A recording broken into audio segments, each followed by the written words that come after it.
ভাববেন না আমি সেই 40 বছরই পড়ে আছি, এটাই আপনাকে ভাবতে হবে। আর ভাবাবেই ঠাকুর, এটা আমার গ্যারেন্টি।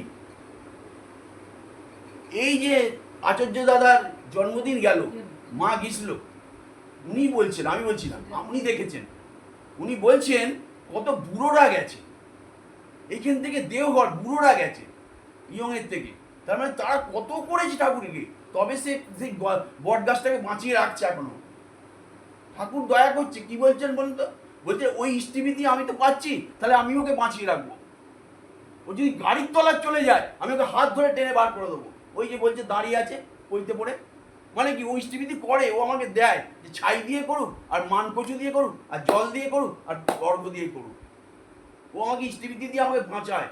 আমি মালিককে বাঁচিয়ে রাখবো কেন?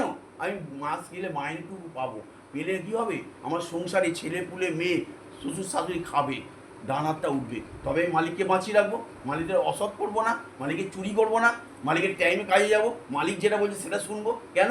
মাস গেলে সে 30 মানে মাইনেটা আপনার দেবে, আর সেই মাইনেটা নিয়ে এসে ঘরে এসে সংসারে সুন্দর হবে, জগৎ সুন্দর হবে, খাওয়া দাওয়া হবে, ছেলেপুলে মানুষ হবে।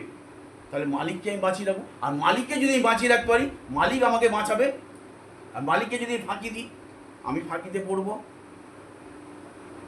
এইটা করবেন, স্টিভিটিটা নিজের হাতে দেবেন যদি পারেন।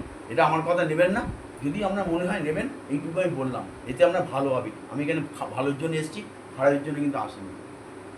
জয় গুরুমা। কাকুলিমা কিছু বলবে একটু?